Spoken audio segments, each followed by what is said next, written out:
Welcome to WCrypto. Hello, my friends. Welcome back to WCrypto. In my last videos, you were able to see that the prior symmetrical triangle has resolved to the upside, with price briefly moving above 103,000 before pulling back to retest the breakout area. This behavior reflects a short-term upward breakout, followed by a corrective retest, a common pattern when liquidity is redistributed after a compression phase.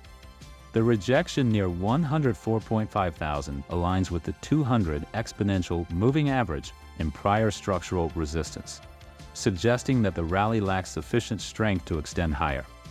At the moment, Bitcoin is consolidating near 103,000, with intraday volatility tightening between 102.8 and 103.5 thousand. The structure remains fragile. The broader outlook stays constructive as long as price holds above 101.5 thousand, but the repeated lower highs since November 7th indicate early signs of trend fatigue. Momentum indicators show that upward pressure has temporarily weakened. The wave trend is rolling down from its upper band, the MACD is flattening after a recent positive crossover, and the RSI sits near 35, signaling reduced momentum after briefly dipping into oversold territory around 102.5 thousand. A reclaim above 104,000 would restore short-term momentum and could open the path toward 105 and 106.5 thousand. However, if the price sustains below 102.5 thousand, the market risks a deeper retracement toward 101.5 thousand and possibly the psychological level around 100,000. Structurally, Bitcoin is now in a post-breakout retest phase. The balance between trapped longs and new short interest will determine the next directional move. The chart suggests volatility is compressing again, preparing for expansion likely driven by macro liquidity events or order flow imbalances around the 103,000 zone. Looking at the liquidation heat maps, on the one-day view, the hottest area sits above us near 104.8 thousand, a sign of increased short positioning. The 3-day heat map shows strong interest around 102.3 thousand, with activity extending down to 101,000.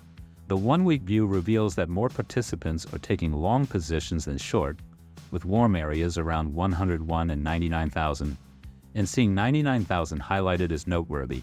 ETF data also closed strong yesterday, showing $524 million in net inflows, led by BlackRock, ARK, and Fidelity. It seems institutions are showing conviction when others hesitate, a pattern we have seen before in early accumulation phases. Now for a bit of optimism. This chart compares the Bitcoin to stablecoin reserve ratio, shown in purple, against Bitcoin's price in black. It illustrates how liquidity on Binance has historically aligned with key market turning points. The ratio measures how much Bitcoin is held on the exchange relative to stablecoin reserves, essentially how much buying power exists compared to available Bitcoin supply. Each green signal zone on the chart corresponds to times when stablecoin reserves were high relative to Bitcoin holdings. These moments have historically marked accumulation phases or early upward reversals. For example, in mid-2022, early 2023, and early 2024. Today, this ratio has once again reached its lower boundary along the long-term descending trend line, a level that has previously preceded multi-month rallies. This setup suggests that the exchange's liquidity composition is consistent with historical accumulation zones, potentially indicating elevated buy-side capacity awaiting confirmation. I'll continue updating you daily. Join the free Discord for real-time insights. Thanks for leaving a comment, it really helps the channel. Click the like button if you got value from this video. Subscribe and turn on the notification bell to stay updated. And see you in the next one.